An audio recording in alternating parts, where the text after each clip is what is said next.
Vale, pues nada, bueno, buenas tardes a todos. Yo venía con la misión de presentar a mi querido amigo Chema Naharro, pero ahora la mesa ha crecido por casualidades del destino, supongo, bueno, de un destino muy armado previamente, ¿no? No, yo no tengo nada que decir. Mi nombre es Carmen Bueno, soy miembro del foro de análisis, miembro intermitente porque tengo una vida un poco nómada, con lo cual cuando estoy por Sevilla, si me pilla algo, procuro venir. Y soy gran amiga de Chema desde hace montones de años, desde las pandillas de juventud en una pequeña aldea turística en Llanes, en Asturias, llamada Celorio, donde nos conocemos. Ante todo, queremos agradecer desde el Foro de Análisis a la Facultad de Filosofía por acogernos una vez más aquí, en este espacio tan amable. Y bueno, para quien no lo sepa, presentar brevísimamente al Foro de Análisis, organizador de este acto, que es una asociación independiente que se autodefinen casi como un voluntariado cultural y que organizan realmente una cantidad notable de actividades directas y digitales. Y bueno, pues que es una asociación que realmente está creando un marco constante de debate, tanto sobre el presente como sobre el pasado, aquí en Sevilla, que es muy de agradecer. Si alguien tiene interés por seguir las actividades del foro, puede entrar en la web, que es forodeanálisis.org, es fácil, y en el canal de YouTube del Foro de Análisis se cuelgan generalmente todas las conferencias, actos, etcétera, por lo cual también se puede seguir desde ahí. Y por cierto, cuña publicitaria antes de que el tiempo se nos haga corto, la siguiente conferencia será sobre un tema, vamos con el título Polarización sin reconciliación, y la impartirá Gonzalo Velasco, que es profesor de la Universidad de Carlos III de Madrid y analista político de la cadena SER. Y será el 1 de marzo a las 19 horas aquí mismo, ¿vale? Y con esto entro a presentar brevísimamente al profesor José María Naharro Calderón. Voy a ser muy breve porque creo que lo importante es dar tiempo a los tres ponentes a que participen, y les ruego, con el ruego que os hacemos a todos, de que acabemos como muy tarde a las 8:15 o así, para tener media hora de debate, porque al final este espacio, dado que somos un foro, tiene gran interés el poder tener espacio de debate. Rápidamente, José María Naharro es uno de los grandes expertos en exilio español. Ha desarrollado gran parte de su carrera profesional en la Universidad de Maryland, donde le habían antecedido otros españoles ilustres como José Ramón Jiménez, en el que es gran experto también. Tiene una trayectoria múltiple de actividades en el ámbito académico, tanto en Estados Unidos como en España. En Llanes lleva muchos años organizando un seminario en verano llamado Diásporas y Fronteras, por el que han pasado una gran cantidad de personas vinculadas con el exilio, un seminario muy interesante, muy reducido, que llevas haciendo, yo no sé desde qué año, pero 2002. Desde el 2002. Y bueno, pues que es ya una cita obligada en la villa de Llanes todos los veranos.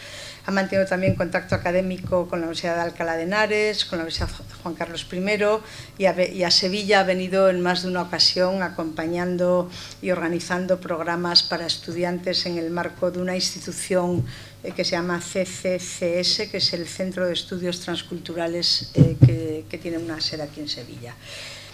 En fin, es una carrera larguísima. El que quiera profundizar más se mete en Google y lo encuentra rápidamente con clicar el nombre, con lo cual yo no me voy a extender mucho más. Sí que quiero mencionar un libro suyo que se publicó hace ya varios años, que requiere meses leerlo, pero que realmente merece la pena, que se titula Entre alambradas y exilios, Sangrías de las Españas y Terapias de Vichy, que fue publicado en 2017.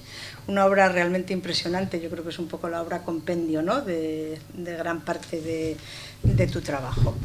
Y el libro que hoy nos van a presentar ya no solo Chema Narro, sino Raquel Limbil, a la que damos la bienvenida a Sevilla, porque se ha venido, me está comentando, a vivir aquí hace un mes, con lo cual pues aquí tienes un foro de análisis y de amigos, y Mariluz Bort, que también estás por aquí casualmente, y que son las dos autoras del libro que va a presentar Chema.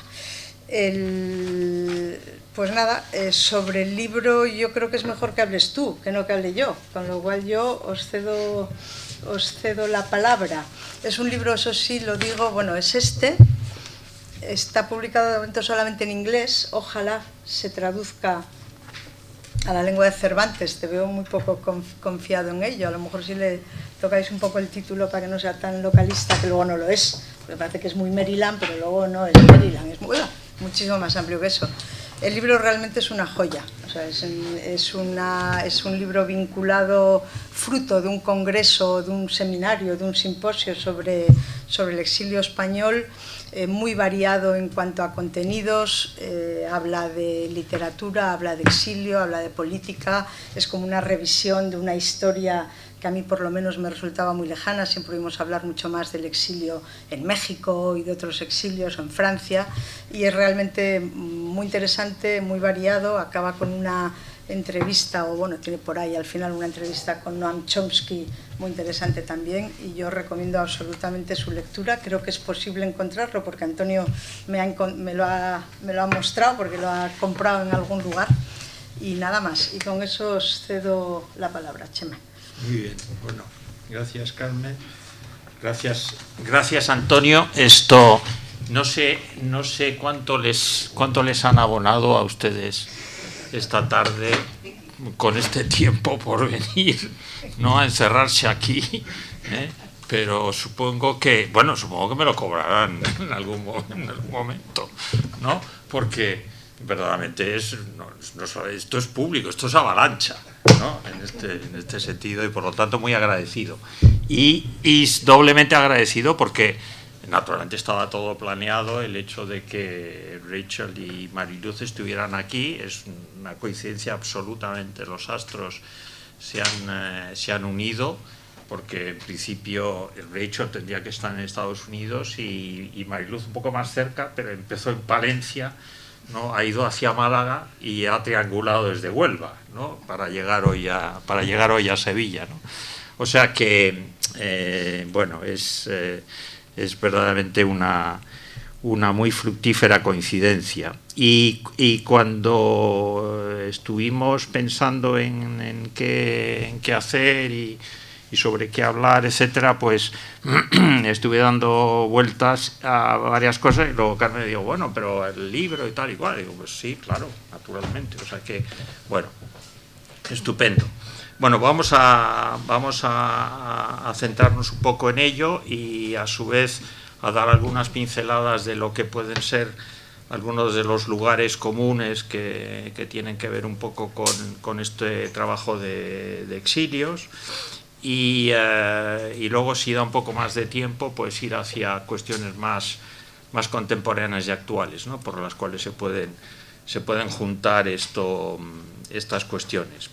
Lo primero, para entrar en materia y darles la palabra a Rachel y a Mariluz, un poco la presencia, la relación de exilio, de migración entre los Estados Unidos y España no es solamente una cuestión que tenga que ver con este exilio de 1936-39, al cual yo he dedicado ciertos esfuerzos, sino que ya hay una relación anterior, naturalmente, la importantísima presencia española en el continente americano, y existen diversos testimonios, ¿no?, de estos españoles que están allí como embajadores de la corona, entre otros, ¿no?, Valentín de Foronda y Luis de Onís, y dicen cosas sobre Estados Unidos, sobre la joven Estados Unidos, esa joven nación que los españoles que ayudaron a esos colonos a independizarse de los ingleses ya dijeron, ¿no?, que era una joven nación que se iba a convertir en una potencia, ¿no? Y de las cuestiones que destacan Foronda y Luis de Onís, entre otras cosas, es la vitalidad que tienen, ¿no? Y entre otras cuestiones, las cuestiones económicas, cómo las cuestiones económicas son muy importantes, y las cuestiones de la economía naturalmente privada frente a los intereses del Estado, ¿no? En ese sentido, sin embargo, va a haber un sistema universitario, vamos a decir, público o semipúblico, y las tres personas que estamos aquí, que hemos participado en esta elaboración de este libro, hemos estado en instituciones públicas en la Universidad de Maryland, en ese sentido, pero también, claro, ¿no? Hay una larga tradición de instituciones privadas.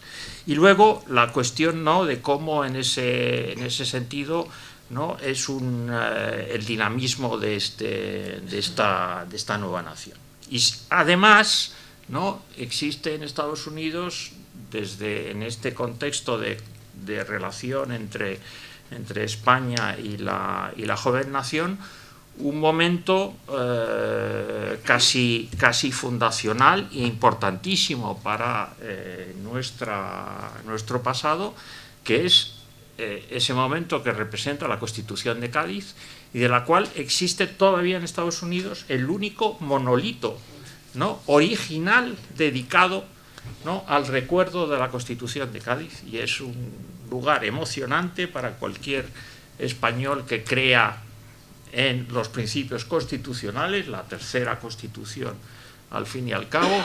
En mitad de la plaza de San Agustín de la Florida está ese monolito edificado por los constitucionales españoles, a los cuales Fernando VII envía la noticia de que hay que derribarlo, ¿no? Y entonces, como solía ocurrir en las Américas, pues se acataba, pero no se cumplía. Y efectivamente no se cumplió, y ahí sigue, ¿no? Es el único y genuino, en ese sentido. Gran legado de ese liberales, palabra también española, que entra directamente, ¿no? al vocabulario inglés y de los Estados Unidos, con otro significado, evidentemente, como hoy sabemos, pero es verdaderamente aquellos que defienden la libertad. Y luego tenemos una presencia, ¿no?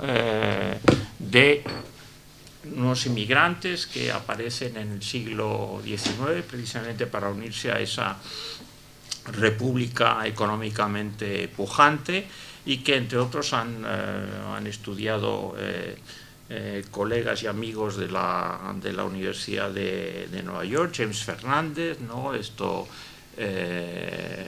Mineros, ¿no? Que van a las minas de Virginia del Oeste, que van a California, ¿no? Esa inmigración que de alguna forma ellos calificaron como invisible, ¿no? Y que a partir de 1922 se cierra, ¿no? Seguida y al mismo tiempo, ¿no? de una presencia intelectual, es decir, que parte de este exilio del que vamos a hablar hoy tiene que ver, claro, con el establecimiento de una tradición de lo que se llama el hispanismo y el panhispanismo, y que empieza ya tempranamente en la Universidad del College de William and Mary, ¿no? de 1779, fundado en la tradición de los holandeses, y es Thomas Jefferson el que dice que hay que enseñar español, porque claro, va a ser una de las relaciones importantes para que los norteamericanos logren su estabilidad internacional, ¿no? Y luego va a haber una serie de intelectuales estadounidenses que van a tener una larga relación con España, ¿no? Y por lo tanto va a haber ese viaje transatlántico de un lado a otro, los cuentos de Washington Irving, ¿no? La historia de la literatura española, que la hace George Tickner, ¿no? un profesor de Harvard, ¿no? Una traducción de Longfellow, de las coplas de de Jorge Manrique, ¿no? Naturalmente Los viajeros, ¿no? Que van por España, ese relato de George Borrow, ¿no? Y hispanistas ya del siglo XIX, ¿no? Como el lopista Hugo Renet, historiadores como Prescott, y en 1917 Miguel Romera Navarro escribe precisamente una historia del hispanismo en Norteamérica, exposición crítica de su aspecto literario. Por lo tanto, el español empieza temprano, continúa durante el siglo XIX y cobra carta de naturaleza, particularmente en el momento en donde empiezan a retroceder otras lenguas preferidas para la enseñanza en las instituciones superiores de los Estados Unidos, como el alemán, porque se produce la Primera Guerra Mundial y el alemán empieza a ser una lengua en declive, a pesar de la importancia de las comunidades de emigrantes del norte de Europa. A su vez, la derrota de la guerra hispano-cubana produce, por otro lado, ¿no? Una especie de locura hacia lo español, ¿no? Hay un magnífico libro de Richard Kagan, Spanish Craze. Los norteamericanos se ponen a consumir, ¿no? Objetos que tienen que ver con España, y filántropos norteamericanos, el más importante de ellos, Edward Huntington, ¿no? Viene a España a finales del siglo XIX y con la fortuna de los ferrocarriles, que es la que llena muchos de los museos, de los grandes museos de los Estados Unidos. Hay, por ejemplo, en la ciudad de Baltimore hay un magnífico museo privado, todo hecho, ¿no? Se compran un palacio en Italia y se lo llevan todo, ¿no? Todas las piedras, etcétera, esos cloisters, ¿no? Donde San Pedro de Cardeña, ¿no? Hay piedras allí llevadas, ¿no? A través del Atlántico. Pues Edward Huntington reúne la mejor colección de pintura privada española que se pueda jamás pensar, entre ellos ese tremendo cuadro de la duquesa de Alba, ¿no? Señalando al parterre, ¿no? Donde aparece luego la palabra al lado de Goya, solo Goya, y no sabemos lo que significa.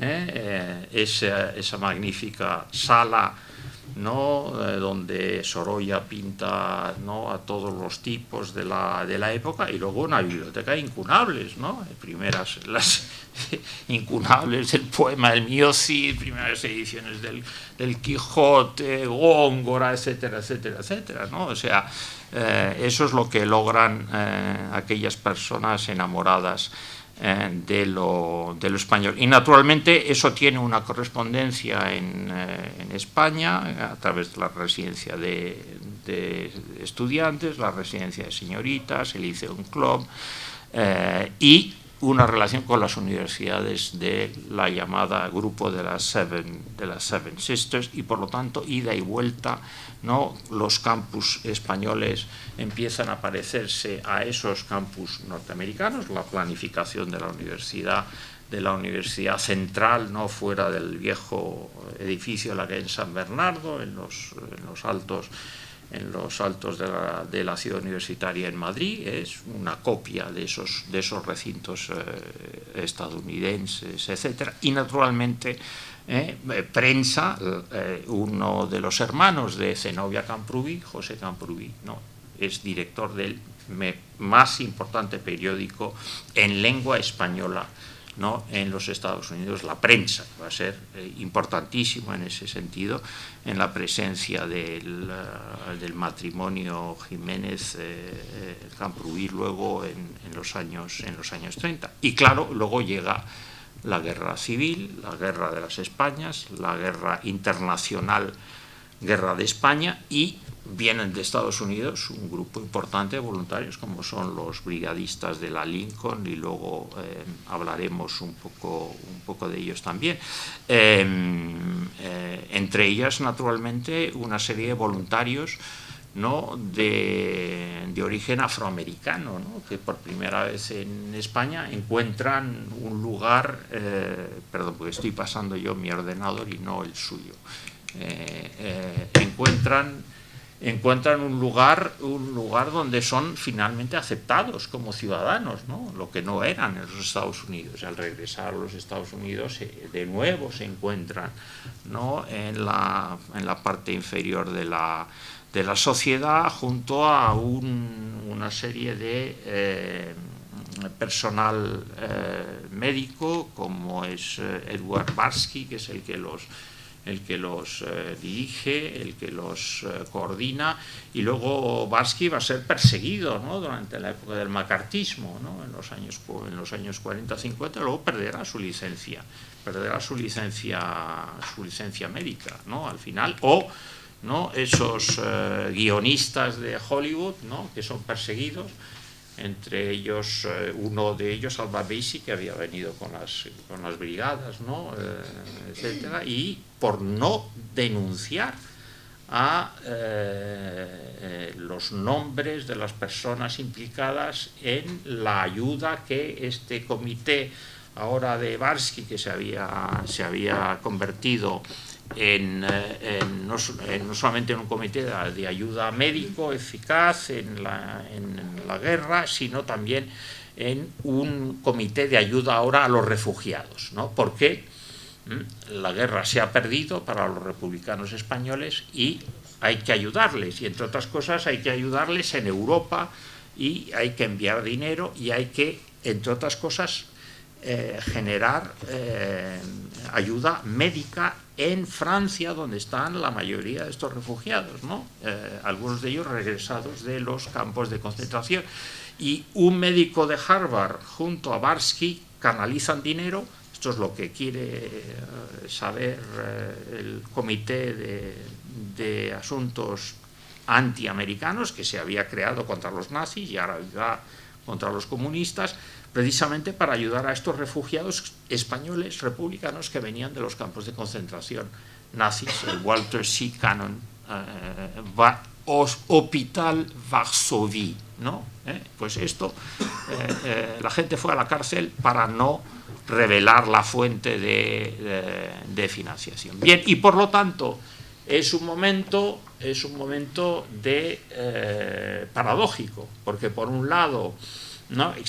ha existido esta fortísima relación entre fuentes del conocimiento intelectual, interés por lo español, etcétera, etcétera, pero ahora lo español, a través de los republicanos exiliados, ¿no? se ve con la sospecha, ¿no? de que esta gente son reds, ¿no? rojos, comunistas, etcétera, en un momento donde la política estadounidense está girando, ha girado ya, porque Roosevelt de los años 30 había aceptado el hecho de imponer un embargo de armas a la República Española, lo cual era la primera vez, ¿no? que los Estados Unidos no vendía, ¿no? a un gobierno legítimo, ¿no?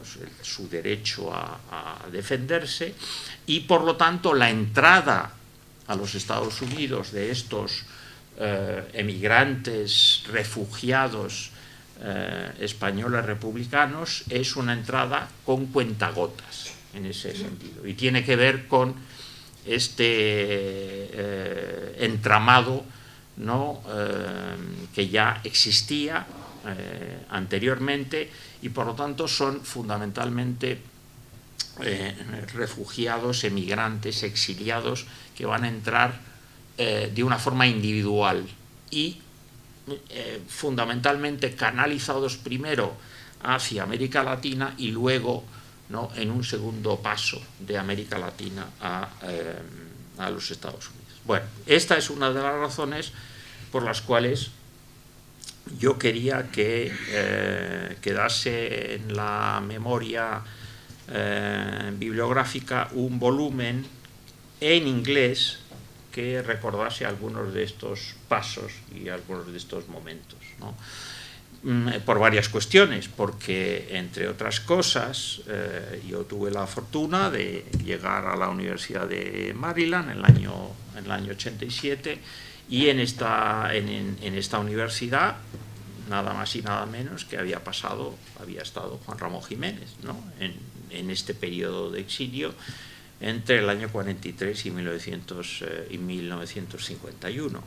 Por otro lado, pocos años después llegó una segunda generación, vamos a decir, de estudiosos del exilio, que era José Ramón Marra López, ¿no? Que fue un estudioso fundamentalmente de la narrativa. Tiene un libro muy importante, ¿no? Que fue publicado en España por la editorial Guadarrama con un título eufemístico, ¿no? Narrativa española fuera de España, ¿no? Porque no se podía utilizar la palabra exilio. Es un libro magnífico, porque Marra López verdaderamente escogió y recogió todo lo que se había escrito, todo lo que la importante producción narrativa exiliada que se había dado particularmente en América Latina, y por Maryland fueron pasando, ¿no? estos exiliados. Y luego en el año 89, iluso de mí, ¿no? Y también atrevido, pude organizar un primer simposio de la presencia de estos exiliados en las Américas, ¿no? En la propia Universidad de Maryland, en la cual yo además creía que no había ningún testimonio gráfico de aquel encuentro, que sí lo hay aquí. Esto, gracias a la ayuda de gente como Mariluz, etcétera, pues esto se hicieron fotos y luego se reprodujeron y tal. Pero hace un año que tuve que limpiar mi despacho porque estaban haciendo obras en un edificio que se llama Juan Ramón Jiménez, ¿no? Y que está por aquí en algún sitio, hay una foto del edificio, ¿no? En donde no enseñó allí físicamente Juan Ramón y Zenobia, porque no existía todavía este edificio, ¿no?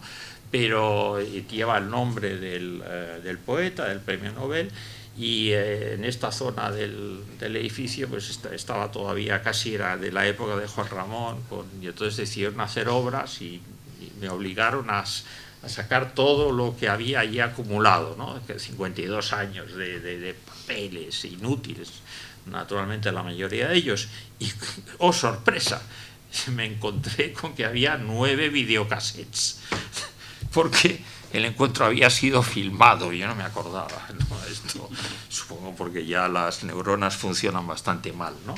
Y entonces he podido recuperar las imágenes. Ahora vamos a ver si alguien está dispuesto a que se digitalice en ese sentido. Y claro, me di cuenta al repasar además la oralidad de los encuentros, los intercambios, los debates, ¿no? Allí estaban todavía parte de aquellos intelectuales españoles que habían llegado a los Estados Unidos y que habían tenido, entre otros, un importante papel en el desarrollo de ese hispanismo, porque ese hispanismo cobra a su vez carta de naturaleza con esa presencia, ¿no? En particular a partir de los años 40, 50 y 60. Ahí estaban Eugenio Granell, estaba Manuel Durán, etcétera, ¿no? Y bueno, y las cosas todavía se vivían casi a flor de piel, ¿no? Era el año 89, y todavía el recuerdo de lo que había sido el exilio, y particularmente de lo que había ocurrido durante la guerra y los diferentes enfrentamienos entre gentes que militaban en el lado republicano, pero no necesariamente tenían las mismas ópticas, ¿no? Y hubo enfrentamientos dialécticos interesantes, ¿no? En ese sentido. Ahora bien, esto, claro, no fueron los únicos los hispanistas los que llegaron a Estados Unidos, que también, como digo, había estos emigrantes, había esta presencia, particularmente el comercio marítimo, ¿no? Que era importantísimo en puertos como Baltimore, como Filadelfia, etcétera. Había un continuo una continua relación marítima, y de ahí bajaban muchos marinos, se quedaban muchos marinos, algunos de ellos que huían, por ejemplo, de la obligación de las guerras coloniales, la de Marruecos, ¿no? Preferían quedarse en los Estados Unidos que no ir a una guerra donde no se les había perdido nada, y por lo tanto estas comunidades, ¿no?, particularmente en Nueva York, se fue desarrollando, y en parte en este volumen, y ahora me callo y hablan Rachel y Mariluz, hay un capítulo muy importante y muy interesante dedicado de una profesora de Sam Houston University, Montsefeu, dedicado a las sociedades hispánicas confederadas, ¿no?, que publicaron una revista continuada desde el año 37, en que la administración Roosevelt precisamente obliga, ¿no?, a todos los clubes, ¿no?, de emigrantes, ¿no?, a confederarse, ¿no?, para tener a la gente más controlada, puesto que ya estábamos en esa atmósfera de sospecha en este sentido, en torno precisamente al conflicto español, que producía, ¿no?, enfrentamientos dialécticos importantes, ¿no?, ideológicos, y en particular en una ciudad como Nueva York. Y entonces estas sociedades hispánicas confederadas van a realizar un trabajo muy amplio, muy dedicado, hasta el año 77, en que finalmente desaparecen, cultural, ¿no?, obras de teatro, ¿no?, lecturas de poesía, etcétera, y una revista en donde se publican una serie de caricaturas, entre otras. No tengo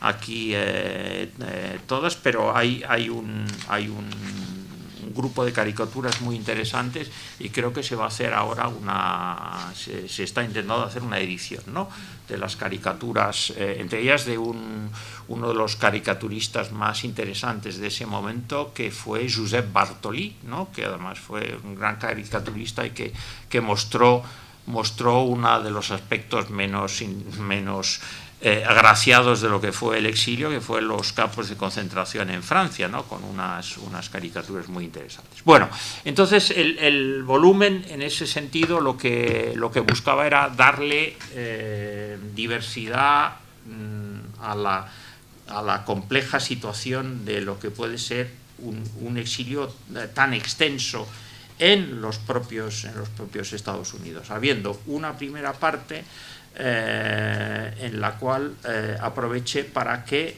personas que luego habían seguido mis intereses en la Universidad de Maryland pudieran presentar sus trabajos, ¿no? Y este es el caso de Mariluz y Rachel, y de otras egresadas de la universidad, Ann Giller, ¿no?, que hizo un trabajo muy interesante en comparación a la presencia de Juan Ramón, y una novela del ganador del premio Pulitzer, precisamente en el año 55. Juan Ramón le dan el premio Nobel en el 56, de Andersonville, de McKinley Cantor, ¿no? Otra egresada, Catherine Taylor, que trabajó sobre María Teresa León, y precisamente la representación que había tenido María Teresa León de una Hispania rehistoriografiada, ¿no?, a través de tanto de la ficción como de la biografía. La presencia de hispanistas, mujeres como Carmen de Zulueta, un trabajo que hizo Nélida de Besa Gómez, que ahora está en Howard University, en Washington, ¿no? Un trabajo sobre Manuel Durán y Roberto Ruiz, que hizo María Gómez Martín, que está ahora en California State University en San Diego.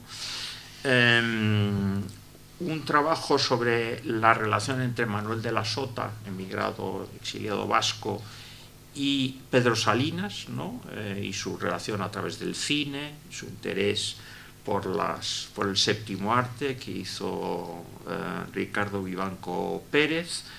sobre una novela emblemática para el exilio vasco, Basque Girl, de Miriam Isasi, que hizo Iker González Allende, que está en la Universidad de Nebraska Lincoln, y Mariluz y Rachel, que van a hablar de su trabajo.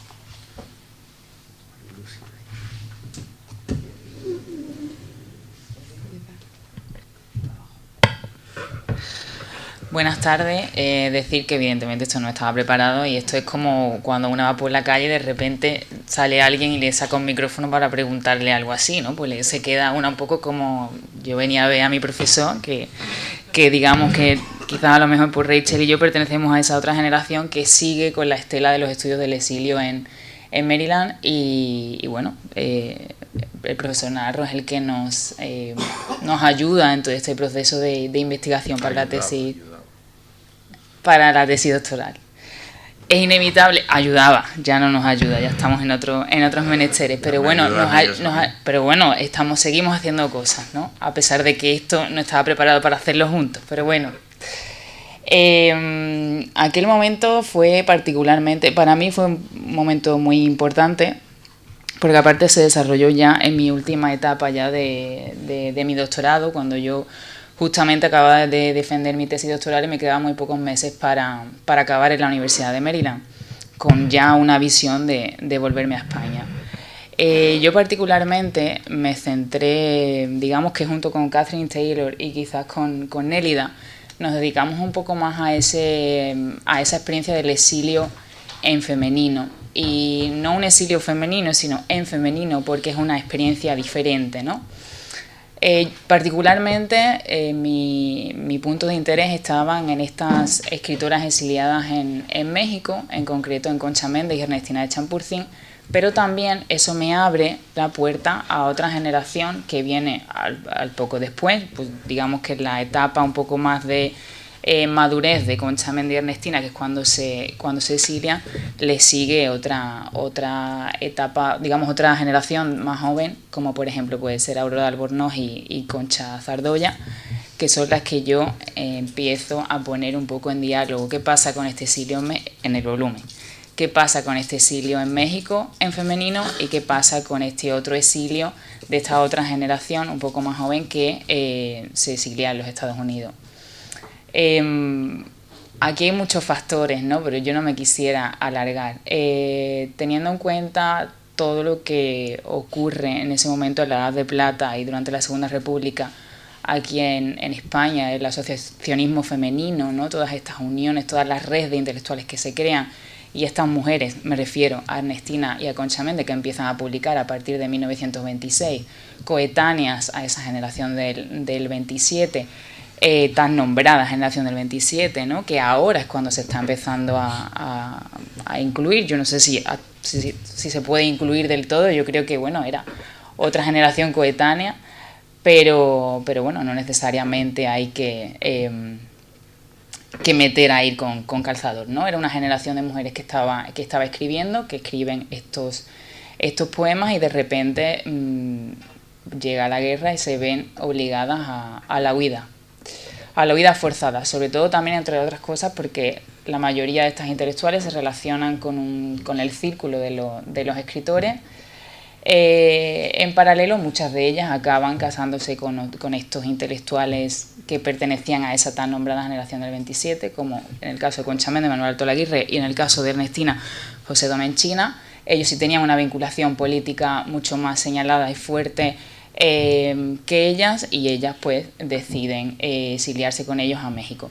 ¿Qué es lo que va a pasar en México? Pues en México lo que ocurre es que México no había pasado por ese proceso de la Segunda República, de esa apertura en cuanto a esas redes intelectuales de mujeres y ese ímpetu necesario de educar a la mujer, ¿no? Entonces ellas se dedican, había que comer, y se dedican a otro tipo de tareas. En el caso de Concha Méndez relega la escritura, digamos, a un plano mucho más intimista.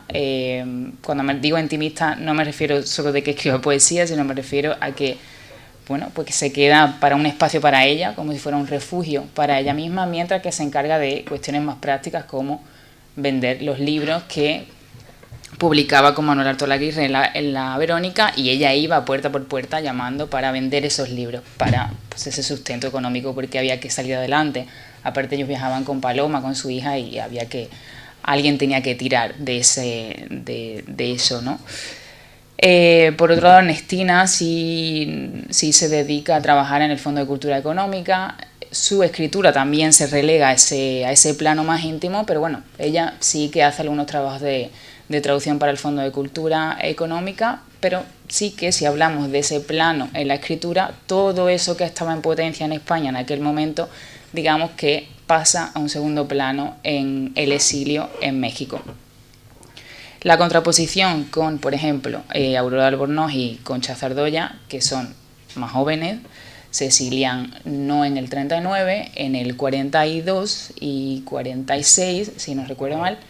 El periplo es diferente. Ellas digamos que recogen un poco de esa escuela de las predecesoras de estas mujeres de la Edad de Plata, pero les pilla la guerra de niñas, ¿no? Y cuando se exilian también a Concha Zardoya le coge en un plano ya un poco pues más cuando va a iniciar la universidad. Igualmente Aurora Albornoz pasa Aurora por Puerto Rico. Allí conoce a Juan Ramón Jiménez, pero luego se va a Estados Unidos a seguir desarrollando su carrera. No la termina de desarrollar allí, acaba en España y acaba siendo profesora en Madrid, en la Complutense, si no recuerdo mal, o en la Autónoma, no lo recuerdo ahora mismo. Concha Zardoya digamos que en el mismo proceso va a los Estados Unidos y sí que tiene una poesía que... es una poesía un poco más observadora, en el sentido de que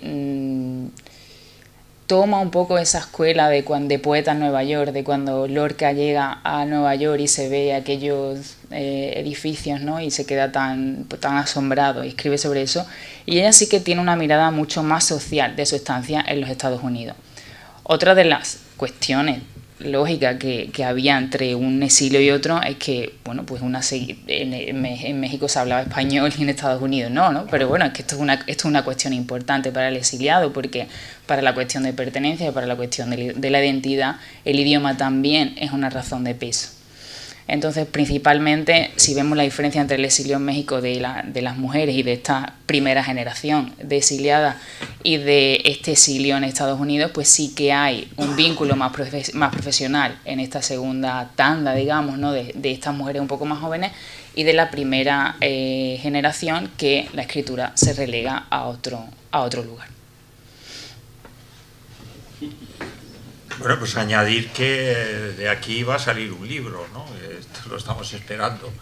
Y de Rachel salió un libro muy importante, además sé que tenéis un foro de cine, o sea que además ahora que está aquí, un libro fundamental sobre todo el cine que se hizo sobre la guerrilla española durante y después de la guerra del 36-39, que está editado en Anthropos. Además, esto en épocas donde había que verse los rollos en la filmoteca, no había DVDs, etcétera, ¿no? O sea, un libro muy importante, Rachel. Bueno, muchas gracias. Pues en lo que escribí para el libro, yo había hablado de el tema de Max Aub y tanto su vida y también su obra de manuscrito Cuervo, que realmente se difiere bastante de lo que yo he hecho para lo principal de mis investigaciones sobre la guerrilla antifranquista y el cine y la literatura, pero de todas formas las cosas se conectaban por la vida de Max Aub, y estaba explorando la cuestión de identidad y cómo se sentía doblemente, quizás triplemente extranjero, exiliado, todo 1000 veces. Por la lengua, por cuestiones religiosas, por sus afinidades políticas, que la gente la acusaban de marxista y los marxistas obviamente no lo querían, y tampoco él declaró nunca haber sido marxista o comunista. Y claro, él huyó de Francia por el avance de los nazis, y a una edad joven. Yo sé que obtuvo la nacionalidad española, pero de todas formas nunca llega a hablar bien el español. Entonces siempre sentirse extranjero en un país donde has pasado buena parte de tu vida, pero no llegas a dominar completamente el idioma. Igual siento algo parecido con él en ese sentido. Y luego, de nuevo, otras veces que ha pasado la frontera entre Francia y España, precisamente porque estaba ayudando a André Malraux a hacer la película de Espoir, una película que sí toca la cuestión de la guerrilla, porque trataba de unos aviadores, y quizás por ahí creo recordar que entré en cuestiones de lo que hemos hecho en la conferencia en Asturias, y fue una experiencia única subir al campo de batalla del Mazuco y poder ver monolitos que todavía quedan ahí y que tienen en sí su historia de la batalla que ocurrió ahí, los bombardeos que sufrieron, escuchar de primera mano lo que nos contaron las personas que participaron en esa batalla, pero ver también cómo ese monolito era un aviador italiano, ¿verdad? Nazi. Y que todavía ese mismo monolito sigue sufriendo su propia historia de pintadas, graffiti, en protesta a que esos monolitos siguen ahí. Y creo que terminé hablando un poco más de la guerrilla y algunos escritores americanos que también han hablado de la guerrilla, curiosamente a pesar de ser americanos, pero como mencionó José María, claramente hubo americanos que sentían mucho vínculo con España, como los brigadistas. Sí, y finalmente el monolito ha sido retirado, está en un depósito municipal del ayuntamiento, sí. Esto no se sabe lo que ocurrirá, o sea que a lo mejor tenemos que hacer un encuentro para trabajar sobre ello, ¿no? Esto, bueno, la verdad es que la diversidad de miradas, ¿no?, del volumen luego viene complementado por una parte histórica, ¿no?, más específicamente en particular sobre la relación de los Estados Unidos con la política oficial estadounidense con el conflicto español, a través de la triangulación de la importancia que tenía la relación con América Latina, particularmente México y España, ¿no? Por lo tanto, un triángulo de la esfera política exterior norteamericana, y un capítulo muy interesante escrito por Andreu Espasa, que ahora está en la Universidad de Barcelona, y ahora voy a hablar un poco más de ello en particular. Un capítulo, dos intervenciones dedicadas de nuevo al aspecto transnacional, ¿no?, de este exilio, porque estos republicanos pasan en muchos casos, como Maxau, por Francia, luego van hacia América. Maxau tenía que haber ido a Estados Unidos, pero un retraso en su llegada a Casablanca y el hecho de que el cónsul norteamericano en Casablanca no le quiere extender el visado, no le va a extender el visado a un rojo peligroso, ¿no?, en ese sentido. Entonces termina en México. México se lo ganó, Estados Unidos se lo perdió en este caso. Bueno, hay un capítulo interesantísimo de Zoraida Carandel, de la Universidad de París-Nanterre, sobre precisamente la relación transnacional a través de enfoques literarios por parte de la literatura francesa y de la literatura estadounidense. Y luego hicimos una parte de intervenciones tanto estéticas, musicales, pictóricas y de archivo de la memoria, ¿no? Desde el punto de vista de la música, se escribieron una serie de músicas en torno a un grupo de poemas de Pedro Salines, de Guillén, de Luis Cernuda, de Ernestina de Champurcín, ubicados en los Estados Unidos. El autor de la música es Carlos José Martínez Fernández, y también hubo una nueva banda sonora dedicada a una película de propaganda que había iniciado un director francés, Jean-Claude Dreyfus, Jean-Paul Le Chanois, cogió un seudónimo después durante la Guerra Mundial, y un grupo de músicos, el ENA Ensemble de Filadelfia, ¿no?, adaptó una nueva banda sonora a una película improvisada, una película que se improvisó, porque Dreyfus la había empezado como una película de apoyo a la República, y cuando estaba terminando la película, como fuente de propaganda para ir a Estados Unidos y intentar cambiar la política de embargo de armas de la administración Roosevelt, la República había perdido la guerra y los españoles republicanos estaban ya en campos de concentración en Francia. Es la primera película que muestra a los españoles en campos de concentración en Francia. Tras las alambradas, una mujer consiguió entrar una cámara, ¿no?, secretamente, y allí Dreyfus pudo denunciar aquella cuestión. Un concierto que se dio entonces en torno a esto en la sede de lo que fue anteriormente la Embajada de España, comprada en el año 25, aquí está, en el año 25 por el gobierno de Primo de Rivera. Y este edificio es muy interesante porque tiene una historia de alguna forma secreta. Se hicieron una serie de edificios en la calle 16 en Washington que había planificado esta señora que se llamaba Mary Henderson, y pensando en hacer una nueva área de embajadas, ¿no?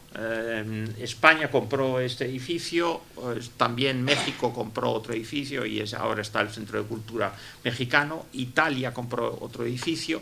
La única que se convirtió en embajada fue la española, pero en realidad este edificio estaba predestinado para ser ocupado por el vicepresidente de los Estados Unidos. Lo que pasa es que el teórico vicepresidente de los Estados Unidos, que era Calvin Coolidge, tuvo que ocupar la presidencia y quedó en ese momento vacío. En ese momento llegó la delegación española y lo compró. Bueno, ¿por qué es interesante este edificio? Y aquí entra parte de lo que yo contribuí al simposio, porque enfrente de él estaba nada más y nada menos, si lo encuentro por algún lado, estaba el edificio donde vivían Juan Ramón Jiménez y Zenobia en aquel momento, en un edificio que se llama Dorchester House, en la calle 16, aquí enfrente de Meridian Park, ¿no? ¿Y quién llega a este edificio de la Embajada de España?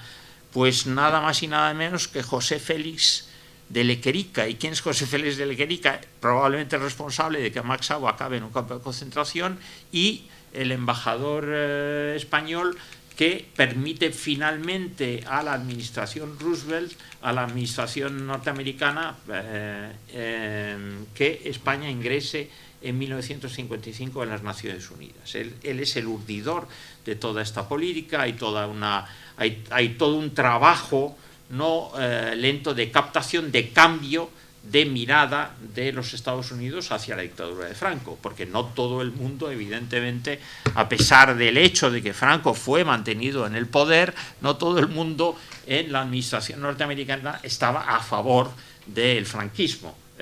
Muy al contrario, hubo ahí una serie de tensiones importantes, ¿no?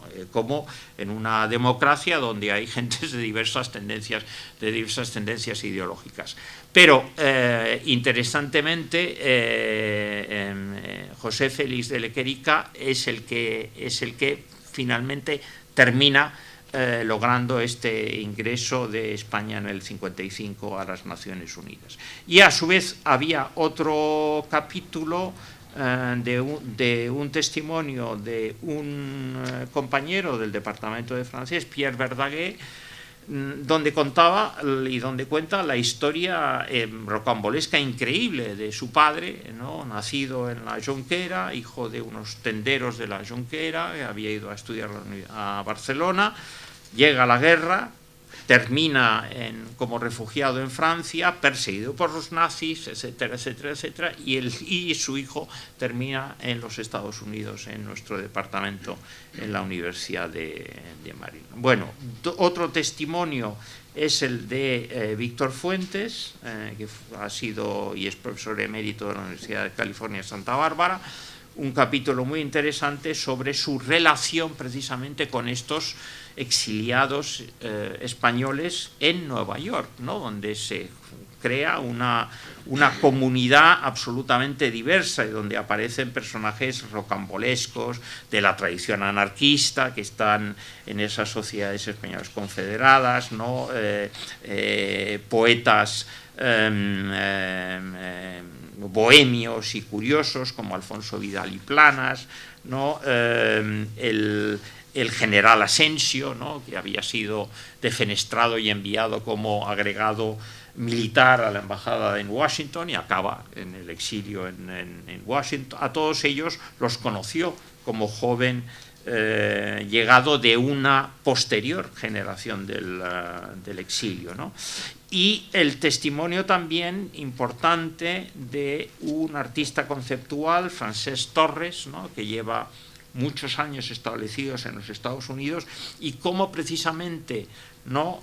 Frente a una tradición estética teóricamente de conceptualismo abstracto, ¿no? Y revolucionario, él volvió en los Estados Unidos a una concepción realista del arte, un arte como denuncia en ese sentido. Y finalmente, ¿no? Una entrevista que tuvimos otro colega, Juan Uriaguereca y yo, con Noam Chomsky, respecto de su recuerdo, ¿no? De lo que fueron sus pasos iniciáticos en el mundo político, en particular su primer artículo dedicado a la caída de Barcelona, ¿no?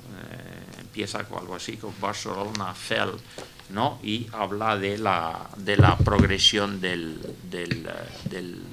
nazismo, del fascismo, al cual luego ha tenido durante muchos años, ¿no? Una crítica muy interesante. Bueno, me dicen que hasta quizá 10 minutos más. ¿En qué sentido este volumen, en qué sentido el ejemplo de este exilio puede tener alguna relación con algunas de las cosas que estamos viviendo hoy? Bueno, pues hoy vivimos un conflicto, ¿no? que nos tiene a todos sobrecogidos, en particular es vivido muy de cerca en la sociedad española, como es el conflicto palestino-israelí, ¿no? En este sentido, el ejemplo del exilio español, además de ser un ejemplo culturalmente riquísimo, importantísimo, este volumen espero que forme parte, ¿no? de la necesidad de siempre tenerlo en cuenta, es evidentemente un horizonte de memoria, ¿no? Y ninguna otra nación, ¿no? Quizá tiene una relación tan profunda hacia este concepto de memoria de lo que representa el exilio, naturalmente, que Israel y la nación judía, ¿no? Hoy en día se escucha de una forma repetida, ¿no? Y sabemos y conocemos el dolor que se está produciendo en ese lugar, ¿no?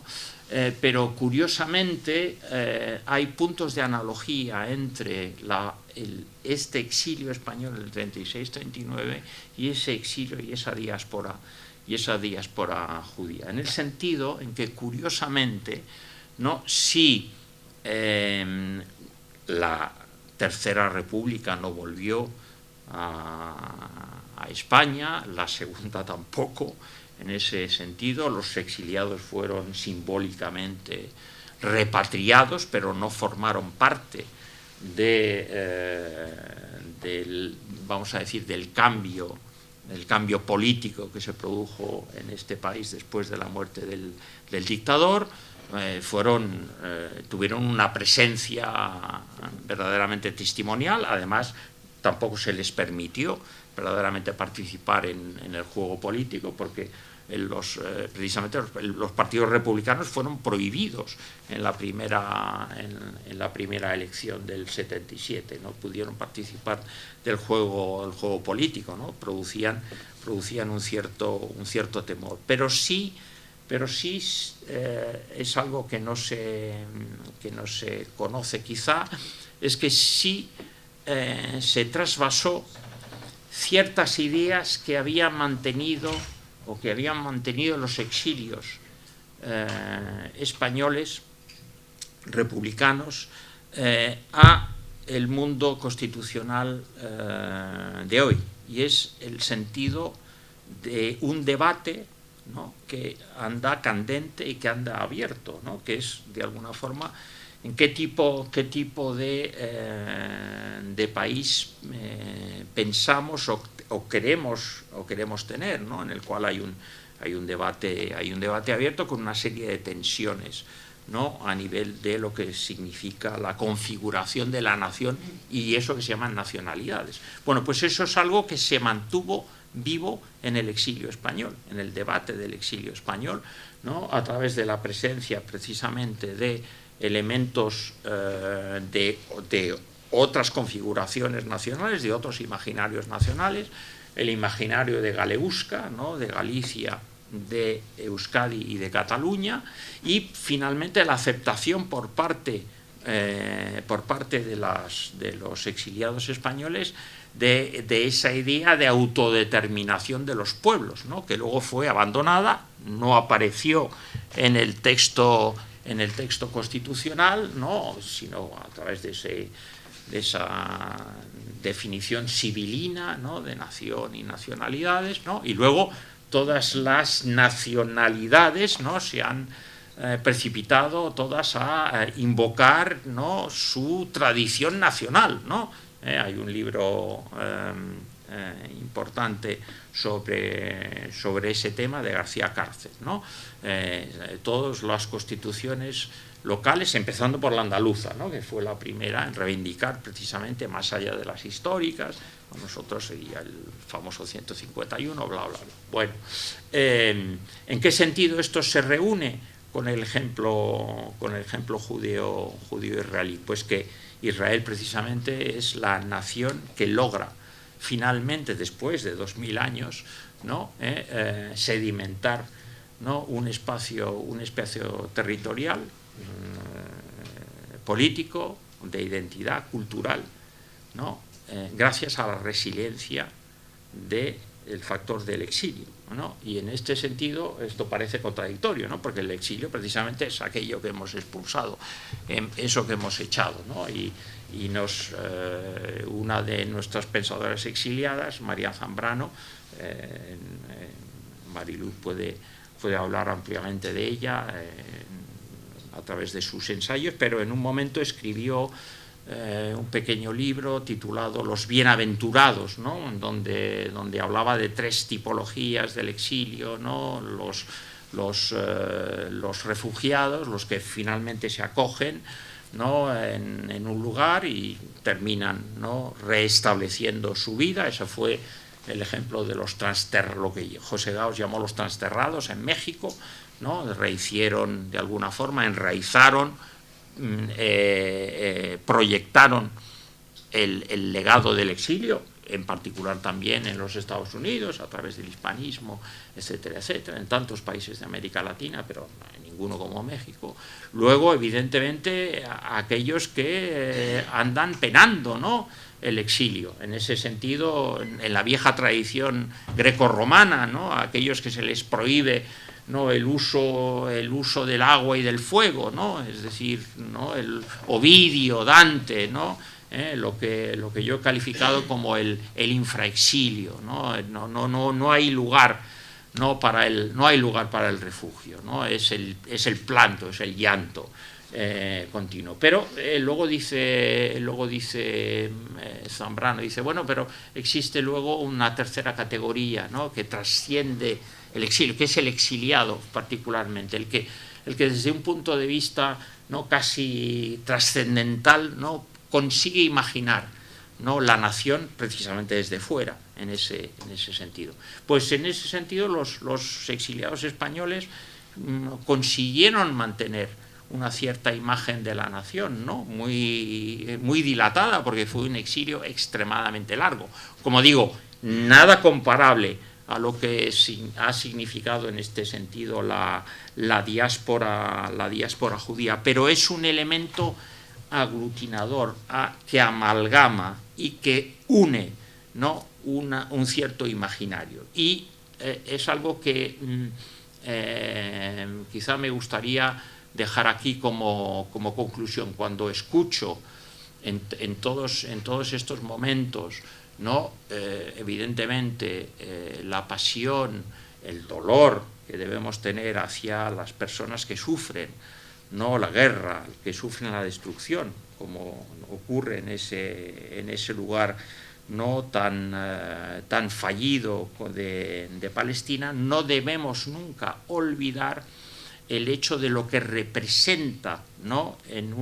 lo que representa el dolor de una tradición de exilio, y cómo esa tradición de exilio, porque precisamente los judíos de la Yishuv no hablaban de la diáspora, hablaban del exilio, precisamente, aquellos que habían empezado a regresar, ¿no? bajo el proyecto de Teodoro Herzl, ¿no? Y cómo ese proceso, ¿no? sella y une, ¿no? a una cultura, a un pueblo, ¿no? Lo cual va más allá, ¿no? de lo que pueden ser las políticas hoy del gobierno israelí, etcétera, y sobre todo el hecho de que jamás debemos olvidarlo, ¿no? Los exiliados son aquellos que son empujados fuera de su frontera, en el sentido moderno, porque no tienen derecho, ¿no?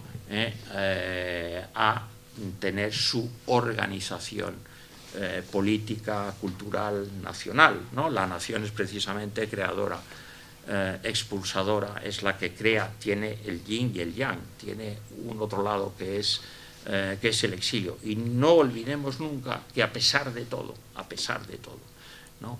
a este pueblo de la diáspora, que es el pueblo judío y que tiene su yang en el pueblo palestino, así lo describió otro de los grandes pensadores del exilio, que es Edward Said, ¿no? Es el pueblo de la diáspora, es por otro lado el pueblo expulsador, ¿no? hasta cierto punto.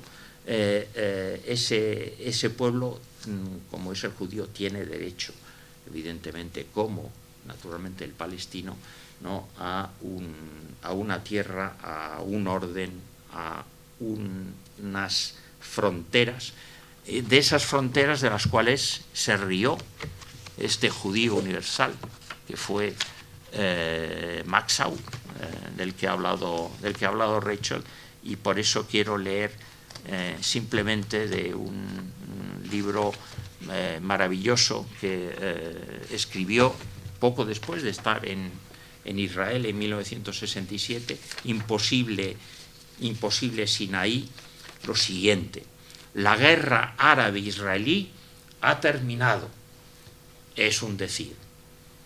Pobres árabes, árabes pobres. ¿Cuál es el adjetivo? ¿Cuál es el sustantivo? Y hablan una serie de poetas, testigos, apócrifos, soldados muertos en esta guerra de los 6 días, de ambos lados, palestinos, árabes, judíos, askenazis y sefarditas, no olvidemos, y además el prejuicio entre los askenazis y los sefarditas. Y dice, encuentra en la mochila de uno, dice, ¿sabré alguien qué quiere decir judío? No es como ser francés, polaco o ruso. Ser judío es como ser apátrida. Ser judío es otra cosa. Tampoco es como ser cristiano, ateo, deísta o maometano. Ser judío tampoco es ser sabra, ni tampoco tener un pasaporte israelí. Ser judío, ríe un sefardí, es la hostia, a menos de ser ortodoxo y vivir en Mia Sherim haciendo el ridículo. Ser judío es ser hijo de Israel y no creer en él. Ser judío es ser ateo y rendir a Jehová culto. Ser judío es ser soldado a marchamartillo y pacifista al mismo tiempo.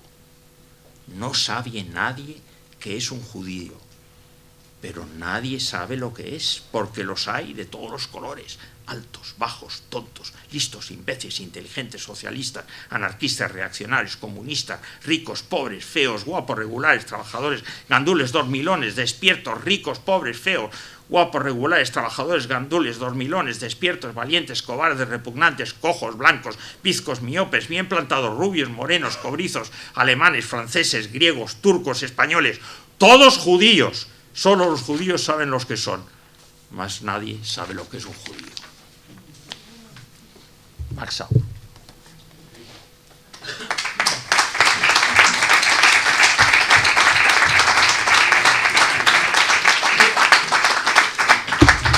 Y no me he pasado.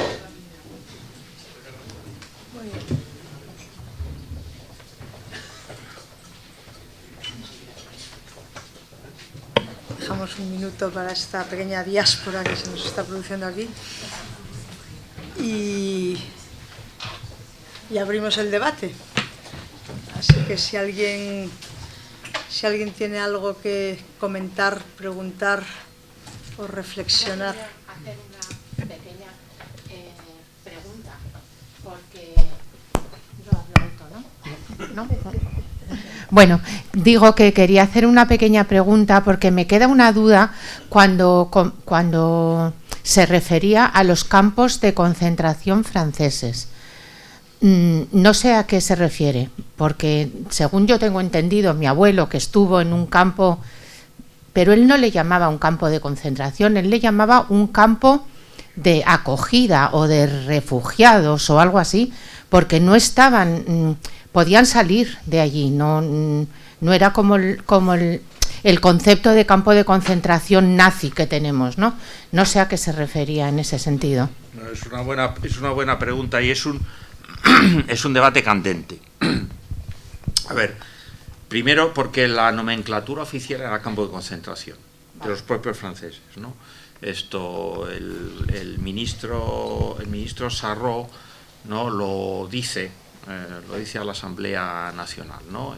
Dice, la idea es concentrar, ¿no? Es reunir a las personas, ¿no? Ahora bien, hay un matiz dentro de todo ello. Evidentemente no son campos de exterminio, ¿ya? De acuerdo. Lo que pasa es que sí son campos de concentración, en el sentido en que las gentes no son libres de salir. Eso es su padre. Mi abuelo. Su abuelo. Mi abuelo. Su abuelo. Vamos, mi abuelo, mi abuela, mi madre, mi tía, bien. Mi tío. Es decir, es que posiblemente... ¿Y en dónde estuvieron? En Toulouse, en Montauban. Al lado de Toulouse. Bueno, porque el de Montauban era un campo de acogida, efectivamente, que reunía familias, en ese sentido. ¿Y en qué año llegaron? ¿Recuerda? En el 36, yo creo. Claro, es que entonces, digamos que esos primeros recintos, ¿no? Están dedicados precisamente a reunir a las familias. Cuando hablamos de campos de concentración estamos hablando del momento a partir del año 39, pero anteriormente ya en Francia existen dos campos de concentración, que es Le Vernet d'Ariège y Rieucros. Le Vernet d'Ariège para hombres, Rieucros es para mujeres. ¿Y para quiénes son? Pues son campos de concentración creados por una democracia, ¿no? ¿Puede la democracia crear campos de concentración? Claro que sí, claro que sí. ¿Y para qué se crean? Para precisamente concentrar a aquellos individuos sospechosos de... ¿Y en qué se basa esa categoría? Pues exactamente la misma categoría que utilizan los nazis en 1933 para crear el campo de Dachau. Es decir, gentes que sean sospechosos de hacer algo contra el Estado. A partir del momento donde eres sospechoso de hacer algo contra el Estado, se te niegan tus derechos fundamentales y vas a un recinto concentracionario. Y luego ya veremos, ¿verdad? Curiosamente, en la creación de Dachau y posterior seguimiento, la justicia alemana quiere intervenir, ¿vale? Lo curioso de los campos de concentración franceses de este tipo de sospecha es que jamás entra la justicia, nunca aparece un juez. Están directamente controlados por la policía, por el Ministerio de Justicia, por los prefectos, ¿no? Pero el juez nunca dice ese individuo o esa mujer no pueden estar en ese recinto porque no han cometido. No hay intervención judicial. Y por lo tanto es un vacío legal. En el momento en que se produce ese vacío legal, se produce la negación de los derechos fundamentales. Además, en el caso de Francia, ¿no?, es doblemente hiriente, porque Francia había firmado en el año 38 la convención, la primera convención establecida de refugiados. La proto de Ginebra, había ya documentos del año 20, ¿no? Pero la primera la firma Francia en 1933 con otros 4 firmantes. Y por lo tanto, los españoles que llegan a la frontera en el año 39 en situación catastrófica tienen derecho al refugio, porque la convención existe. Sin embargo, Francia dice, no, aquí vamos a aparcarlos, esto. Es verdad que aquellos que están en los campos, vamos a decir, improvisados de las playas, Argelès-sur-Mer, Saint-Cyprien, etcétera, etcétera, etcétera, terminan saliendo, pero terminan saliendo de nuevo en condiciones extraordinarias. O van a unirse a la Legión extranjera, o van a unirse como fuerzas de apoyo, ¿no?, de segundo rango al ejército francés, y cuando son capturados por los nazis, ¿no?, son extraídos de los campos de soldados que están también protegidos por la Convención de Ginebra. ¿Y dónde acaban? Acaban en Mauthausen. ¿Por qué? Porque vienen de esta tradición concentracionaria, ¿no?, en ese sentido. Y entonces, bueno, este es un debate que tenemos algunos, precisamente con historiadores franceses y con gentes que han tratado este tema, y es un tema que levanta verdaderamente ampollas. En estos momentos se va a publicar precisamente un volumen, lo va a publicar la Amicale del Vernet d'Ariège, porque estos dos campos, además Río Cros y le Vernet d'Ariège, son además tipificados luego por el ministro del Interior del gobierno de Vichy como campos de concentración. Dice, los otros son de internamiento, pero estos son de concentración. Bueno, y ahí tendríamos que... Pero es que ellos mismos lo dicen. Entonces, en este volumen que se va a publicar precisamente dedicado a un campo de África, donde estuvieron deportados mucha gente de Le Vernet d'Ariège, acabó en Gelfa, Maxau, entre otros. Y ahí, bueno,